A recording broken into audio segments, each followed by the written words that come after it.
Gaza ഇന്നും ചത്തിട്ടില്ല കേട്ടോ.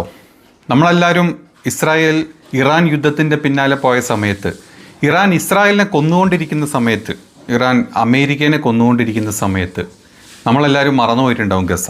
അതെ, പലരും മറന്നുപോയിട്ടുണ്ട്. ഗസ ഇന്നും ചത്തിട്ടില്ല. ഗസ ഇന്നും ജീവനോടെ ഉണ്ട്. ഇപ്പോഴും ഗസ അവിടെ അങ്ങനെ നിൽക്കുന്നത് ഇസ്രായേലിന് സ്വന്തം തോൽവി, ഇറാനിൽ സംഭവിച്ച സ്വന്തം തോൽവി മറ്റ് ലോക രാജ്യങ്ങളുടെ ഇടയിൽ തങ്ങളുടെ അയണ്ടം വെറും ജഡ്ഡിയുടെ വില പോലും ഇല്ലാത്തൊരു സാധനമാണെന്നുള്ള അറിയിക്കപ്പെട്ട സമയത്ത് അവരുടെ അരിശം തീർക്കാൻ അല്ലെങ്കിൽ അവർക്ക് കൊന്നൊടുക്കാൻ ഗസയിൽ ഇനിയും കുറേയും കൂടെ ആൾക്കാർ ബാക്കിയുണ്ട്. ദിവസം ഫുഡിന് വരുന്ന മെലിഞ്ഞുണങ്ങിയ ശരീരമുള്ള കുറേ പേര് ഫുഡിന് വന്നിട്ട് മണിക്കൂറുകളോളം കാത്തു നിന്നിട്ട് ഫുഡ് കിട്ടാണ്ട് തിരിച്ചു പോകുന്ന വഴിക്ക് അവർക്ക് വെടിവെച്ച് കളിക്കാനുള്ള വെറും ശരീരങ്ങൾ മാത്രമായിട്ട് ഗസപ്പോഴും അതുപോലെ തന്നെ ഉണ്ട്. പക്ഷേ ഇന്ന് ഗസയിലെ കുറച്ച് ഹമാസ് പോരാളികൾ, അതല്ലെങ്കിൽ അവിടെ പട്ടിണി പാവങ്ങളായിട്ടുള്ള പലരും കൂടി ചേർന്നിട്ട് ഇങ്ങനെ കൊന്ന് കളിച്ച് രസിച്ച് നടന്നിട്ടുള്ള കുറച്ച് ഇസ്രായേലി പട്ടാളക്കാരെ ഓൾമോസ്റ്റ് 6-7ഓളം ആളുകളെ കൊന്നു, കുറേ പേർക്ക് പരിക്കേൽപ്പിച്ചു, കുറേ പട്ടാളക്കാരെ കാണാണ്ടിയായിട്ടുണ്ട്. ആ ഒരു വാർത്തയാണ് ഇന്ന് നമ്മൾ ഇറാൻ ഇസ്രായേൽ യുദ്ധത്തിന് ശേഷം കണ്ടിട്ടുള്ള, ഇസ്രായേലിനെ ഏറ്റിട്ടുള്ള ഏറ്റവും വലിയ ഒരു അടിയായിട്ട് കാണുന്നത്. അപ്പോൾ ഇന്നലെ വൈകിട്ട് നടന്ന അതിശക്തമായിട്ടുള്ള ഹമാസ് പോരാളികളുടെ ആക്രമണത്തിലാണ് 7 സൈനികർ കൊല്ലപ്പെട്ടതായും 14 പേർക്ക് പരിക്കേറ്റതായും ഏറ്റവും ഒടുവിൽ ലഭ്യമാകുന്ന റിപ്പോർട്ടുകൾ. ഇന്നലെ തന്നെ ഒരു സൈനികനെ കാണാതായിരുന്നു. ആ കാണാതായ സൈനികനെ രാത്രിയോടുകൂടി അദ്ദേഹത്തിന്റെ മൃതദേഹം കണ്ടെത്തിയതായിട്ടും അധികൃതർ വെളിപ്പെടുത്തുന്നുണ്ട്. ഒരുപക്ഷെ ഈ സമീപകാലത്ത് ഇത്രയേറെ നഷ്ടം ഇസ്രായേൽ സൈന്യത്തിന് സംഭവിച്ച മറ്റൊരു ദിവസം വേറെ ഉണ്ടാവില്ല. കാരണം ഇത്രയും വലിയ ഒരു അത്യാഹിതമാണ് ഗസയിലെ ഖാൻ യൂണിസിൽ നടന്നതെന്ന് ഇസ്രായേൽ സൈനിക വക്താവ് തന്നെ ഇന്ന് വെളിപ്പെടുത്തിയിരുന്നു. നെതന്യാഹു വ്യക്തമാക്കിയിരിക്കുന്നത് രാജ്യത്തെ സംബന്ധിച്ചിടത്തോളം ഇത് ഏറ്റവും വലിയൊരു ഞെട്ടലാണ്. ഇതിന്റെ നടുക്കം ഒരുപക്ഷെ നീണ്ടു നിൽക്കുന്ന ഒരു സാഹചര്യം ഉണ്ടാവും. പക്ഷേ ഇതൊക്കെയാണ് എങ്കിൽ പോലും ഗസയിലെ ഹമാസിനെ അമർച്ച ചെയ്യുക, അതോടൊപ്പം തന്നെ ബന്ദികളെ മോചിപ്പിക്കുക എന്നീ ലക്ഷ്യങ്ങളുമായി തന്നെ അതിശക്തമായിട്ട് മുന്നോട്ട് പോകുമെന്നാണ് നെതന്യാഹു അറിയിച്ചത്. പക്ഷേ അതേസമയം തന്നെ ആക്രമണം വ്യാപകമായിട്ട് തുടരുന്ന ഒരു സാഹചര്യം കൂടി ഇന്നുണ്ടായി. ഏതാണ്ട് 80-ലധികം പേർ ഇന്ന് കൊല്ലപ്പെട്ടതായാണ് ഏറ്റവും അവസാന റിപ്പോർട്ടുകൾ വ്യക്തമാക്കുന്നത്. അതിൽ തന്നെയും 30-ലധികം പേർ കൊല്ലപ്പെട്ടത് ഭക്ഷണത്തിന് വരി നിൽക്കുന്നവർക്ക് നേരെയുള്ള തുടർച്ചയായി നടക്കുന്ന വെടിവെപ്പിനെ തുടർന്നാണ്. ഇന്നും അങ്ങനെ 30-ലധികം പേർ കൊല്ലപ്പെട്ടുവെന്നാണ് ഗസയിൽ നിന്ന് ലഭ്യമാകുന്ന റിപ്പോർട്ടുകൾ. ഏതാണ്ട് 500-ലധികം പേരെയാണ് ഈ ഭക്ഷണത്തിനും സഹായം തേടി എത്തിയവർക്ക് നേരെ വെടിയുതിർത്തുകൊണ്ട് ഇസ്രായേൽ സൈന്യം കൊലപ്പെടുത്തിയിരിക്കുന്നത്. പക്ഷേ ഇപ്പോൾ ഏറ്റവും അവസാനം ലഭ്യമാകുന്ന റിപ്പോർട്ടുകൾ ഇന്ന് ട്രംപ് വ്യക്തമാക്കിയത്, അമേരിക്കൻ പ്രസിഡന്റ് ട്രംപ് ഒരു സൂചന നൽകിയിരുന്നു. ഗസയിൽ കാര്യങ്ങൾ വളരെ പെട്ടെന്ന് ഒരു വെടിനിർത്തലിലേക്ക് നീങ്ങുകയാണ്. ഏറ്റവും വൈകാതെ തന്നെ ശുഭകരമായിട്ടുള്ള വാർത്തകൾ ഗസയിൽ നിന്ന് ഉണ്ടാകുമെന്ന് ട്രംപ് വ്യക്തമാക്കിയിരുന്നു.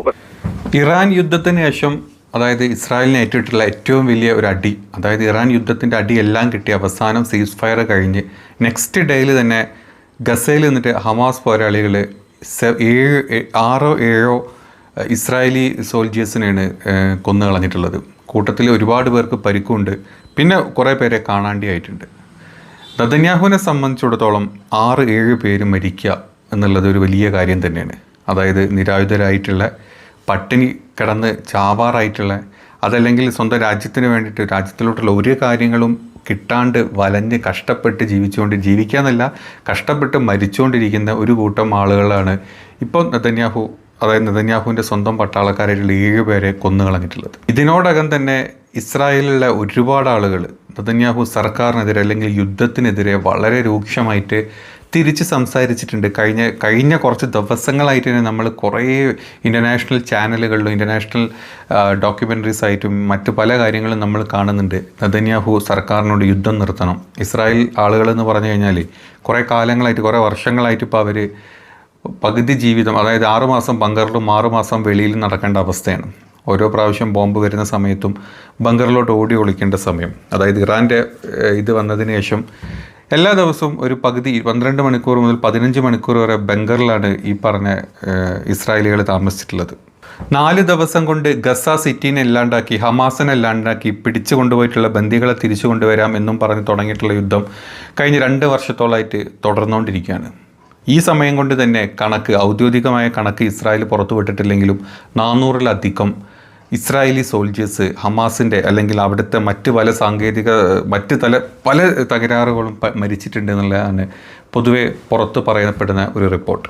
400-ൻ്റെ മേലെ സൈനികർ മരിച്ചിട്ടുണ്ട്. ഇനിയും ഹമാസിനെ തീർക്കാനും ബാക്കിയുള്ള ബന്ദികളെ, ഹമാസ് വിട്ടുകൊടുത്തതല്ലാത്ത ബാക്കിയുള്ള ഒരു ബന്ദികളെ പോലും തിരിച്ചെടുക്കാനോ അല്ലെങ്കിൽ അവർ ജീവിച്ചിരിപ്പുണ്ടോ അല്ലെങ്കിൽ അവരെവിടെ എന്ന് കാണാനും, അല്ലെങ്കിൽ ഈ പറഞ്ഞ ഹമാസിൻ്റെ ഒരു ബങ്കർ പോലും ഈ പറഞ്ഞ നെതന്യാഹുവിൻ്റെ പോലീസിനും പട്ടാളത്തിനും കണ്ടുപിടിക്കാൻ പറ്റിയിട്ടില്ല. അതുകൊണ്ട് തന്നെ നിങ്ങളിനി യുദ്ധം നിർത്തി ബാക്കിയുള്ള സമയത്തെങ്കിലും സമാധാനത്തോടെ ജീവിക്കണം എന്ന് ഇസ്രായേലികൾ തന്നെ നെതന്യാഹുവിനോട് പറഞ്ഞു തുടങ്ങിയിട്ടുണ്ട്.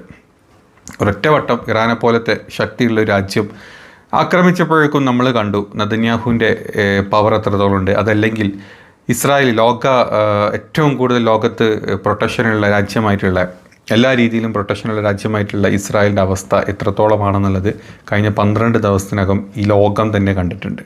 അത് നെതന്യാഹു എന്നുള്ള ആ ഒരു പൈശാചിക ഭരണാധികാരിക്ക് ഏൽക്കുന്നതിൻ്റെ ഏറ്റവും വലിയ പ്രഹരമാണ്. അതിൻ്റെ ബാക്കി പത്രമാണ് ഇന്ന് ഗസയിൽ സ്വന്തം പട്ടാളക്കാർ 7 പേര് ഹമാസ് ഇല്ലാണ്ടാക്കിയത്.